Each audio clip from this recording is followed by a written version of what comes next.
This video is about Faraday's law and magnetic flux linkage. Let's return once more to the rod that moves in a magnetic field, an example that we've used in previous videos in this subtopic. As shown in the diagram, the rod moves a distance of delta x to the right in a magnetic field that is pointing out of the screen or page. The strength of this magnetic field is B. The rod is traveling at constant speed v, the length of the rod is L, and the time it takes for the rod to move the distance of delta x is delta t seconds. For this example, let's assume that the number of turns of the rod is n. If you need some clarification on what number of turns exactly means, feel free to go back and watch video 11.1.3. Using the second formula that we did use in video 11.1.3, we can write that epsilon, the induced EMF in the rod, is equal to B times V times L times N.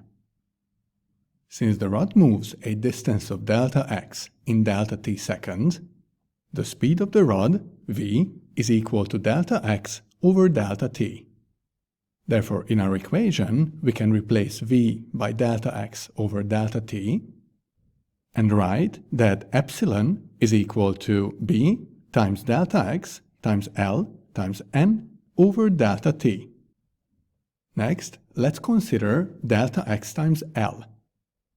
Since the distance moved by the rod is delta x and the length of the rod is L, the area swept out by the rod during delta t seconds, so this area, is equal to delta x times L.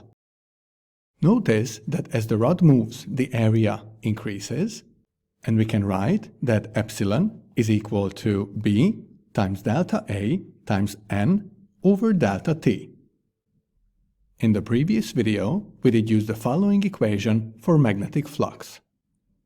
In our example here, theta is equal to 0, so cosine theta is 1, therefore we get that magnetic flux is equal to B times A. Rearranging, we get that A is equal to magnetic flux over B. Let's replace A in our equation by this expression. Therefore we get that epsilon is equal to B times delta phi, so change in flux, multiplied by N divided by B times delta T. Since we replaced A by phi over B, phi ended up in the numerator and B ended up in the denominator. Cancelling B, we end up with the formula that expresses Faraday's law. This is how Faraday's law is given in the IB Physics data booklet, and here are the variables that are present in the formula. The negative sign is added to include Lenz's law, in other words, to show that the direction of the induced current is such as to oppose the change that created the current. Before defining Faraday's law in words, let's learn about a final quantity in this subtopic. Magnetic flux linkage is simply defined as N multiplied by the magnetic flux. Therefore, Faraday's law can be stated like this. The induced EMF in a circuit is equal to the rate of change of magnetic flux linkage through the circuit. This is what is expressed by the formula that we did use in this video.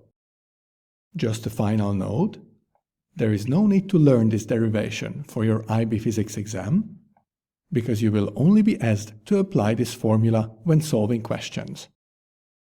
This wraps up our discussion of Faraday's law and magnetic flux linkage. In the next video, we'll learn about coils moving in a magnetic field.